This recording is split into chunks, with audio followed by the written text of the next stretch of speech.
Q&A. Hello ladies, look at your shoe rack, now back to mine, now back to yours, now back to mine. Sadly, you don't organize your shoes, but if you could stop procrastinating and switch to Q&A, you could organize like me and please the OCD gods. In this video, we'll make the ultimate shoe rack / console cabinet with wire management and TV speakers. So today we're building a shoe rack for my room. See, this one has a couple of problems. First of all, cable management here isn't good. All the TV accessories here, and I need somewhere to put. Second thing is I have these shoes, these boots that are tall, and they don't fit inside the regular size. I want to build a new one that has a higher width. Last thing, I want it to fit all the way to the wall over there, so we can fit more shoes. First up, we need to mill the top side. These are the planks we're going to be using. This is old footage. That's why you're seeing me using the old circular saw. Round 2. Using a straight edge, I cut the waves off the boards. Next up, I'm going to trim the edge. I put the two boards on top of each other to cut once. I think I need a bit more.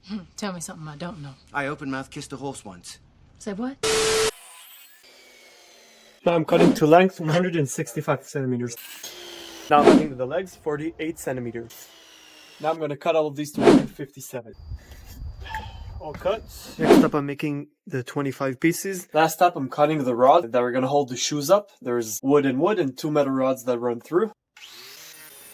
These are all the pieces all cut up. Last thing is run all of them through the planer. When you set up your planer, first pass, you shouldn't take any material off. Then you gradually take it down, half a twist at a time. This small metabo planer is great, but you need to take a small amount of material at a time. Otherwise, it clogs up fast. This is the result. It's amazing. This was the wood itself before, and this is after. Even old wood, when you plane it down enough, looks amazing.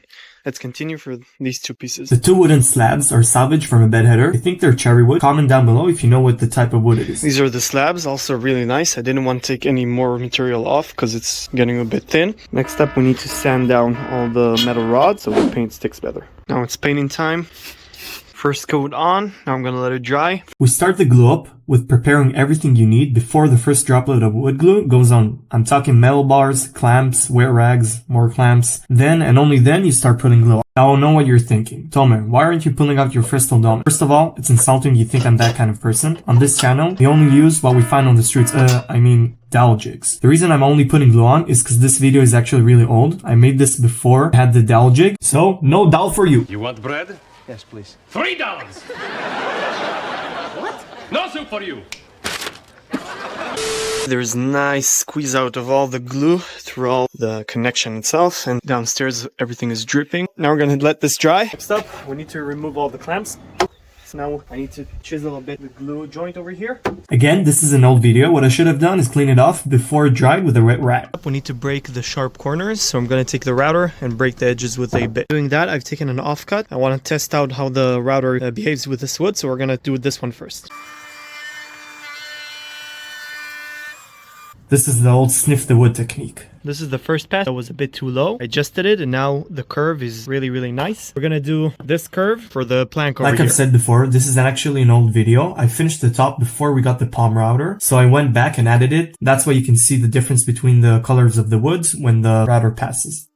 Now that everything is all cut and nice and straight, we need to sand everything down with the orbital sander, and we're going to start with 60 grit. After the 60 grit came 120, 180, then 240. In between the grits, I water popped the wood in order to raise the grain. This is it. I'm basically done sanding. These are all the parts laid out. Next up, we're going to assemble everything. So we need to drill holes for the dowels so everything connects up. We're going to be making dowels. I bought this bit. You take it, put it into your bit, you take your piece of wood, and then you start it. Should go out. What you're left with is a basic dowel. We're going to be using this to connect all the pieces up. I need to make a bunch of these, so that's what I'm going to do. This is a photo of a real dowel. You can see it has ridges across it, so the glue has space to go in and swell the wood. As a result, all of this is garbage, and these are the dowels. The end isn't good, so I need to take a knife and cut it off, so it's like this. These are all of them cut really nicely. They look like cigarettes. Now let's go use them and connect everything together. These are the 2 side pieces. I marked where the second row of the wood should go. Now let's connect them up. I've clamped the jig to the wood itself. We're going to dig the first bucket. Now we're going to do the same for the other side. This is the other piece. Same thing. Mistake for today. There may be a situation here in which a serious mistake was made.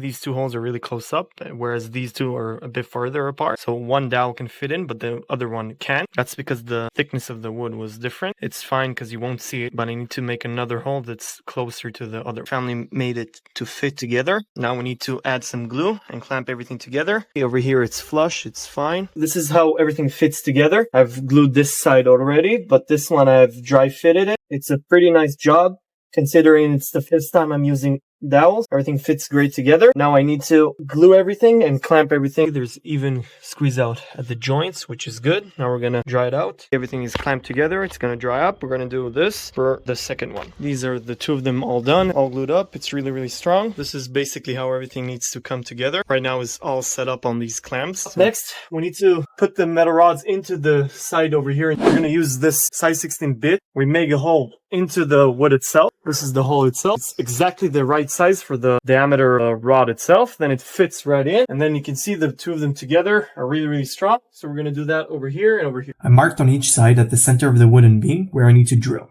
The first one, it fits perfectly. It's strong and these aren't even connected. The same thing we need to do for the second floor. This is it, the big glue up. Everything is in, all the holes, all the dowels, all the glue. Now I'm going to join everything up. I'm going to start with this side, put on everything, and then go to the other sides to do the same. This is the first glue up, all done. All the metal rods are in place with my dad's help. Thank you very much. We clamped everything. Now we need to wait till it's all done. And then we can add the top. This is everything after the glue up. Now I'm going to make the last dowel holes on the top over here with the jig again for the huge slab that's going to go on top. And the dowels over here inside. In order to mark the places when I need to drill inside the slab itself, I've put on a little bit of glue over here. And we're going to touch with the whole board just for a second, and then it's going to mark where I need to drill, and we're going to take it off. This is the marking on the wood. I also marked it with a pen. 1, 2, 3, 4. These are the places where the holes are going to go.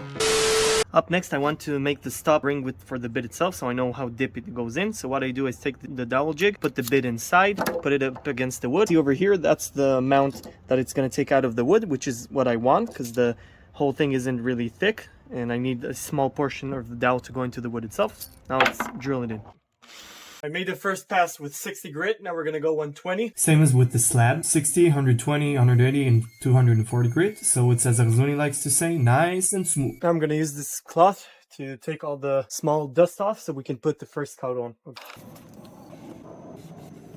First coat, all painted up and gray. We're going to do a second coat and we're going to take care of the slab itself. We all know to put on eye, ear, and lung protection when cutting and sanding, but when putting finish on, a lot of harmful chemicals come out that are also dangerous, so put on your respirator and if you can, apply finish outside. This needs to set to dry. Tomorrow we'll put another coat on.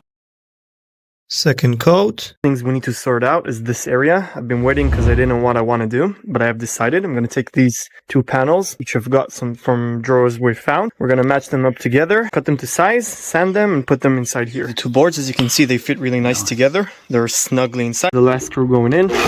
This is how everything fits together. It's just two brackets that hold. Now we need to put some finish on. Everything is all done with the finish. We're going to make holes for these. These are the D-bills nuts that are going to go through the wood into the wall. And then we're going to screw them and tie them on into the wood itself. So now we're going to make holes over here, over there, the other side, and downstairs in this beam. The back side where we're going to drill.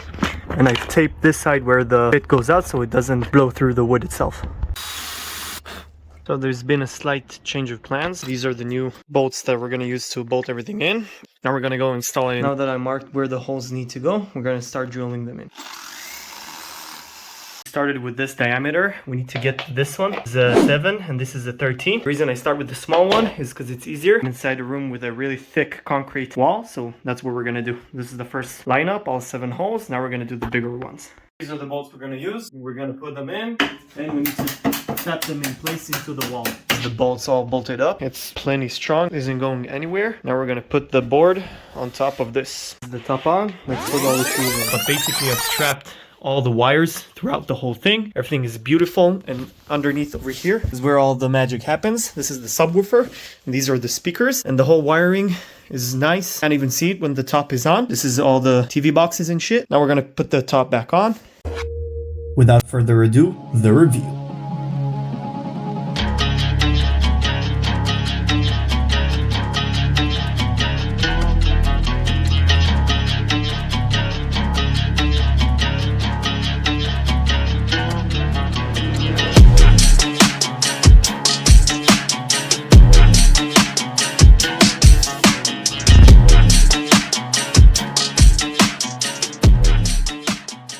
Hope you like this one. It's been a long time coming. I think everything turned out beautiful. The top is really nice. The first floor has a place for all the TV stuff and the cable management. The second floor downstairs has a place for the boots like I wanted. Everything fits perfectly. There's a lot of space for all the shoes. I already filled it up because I got a lot of shoes. Like and sub for more.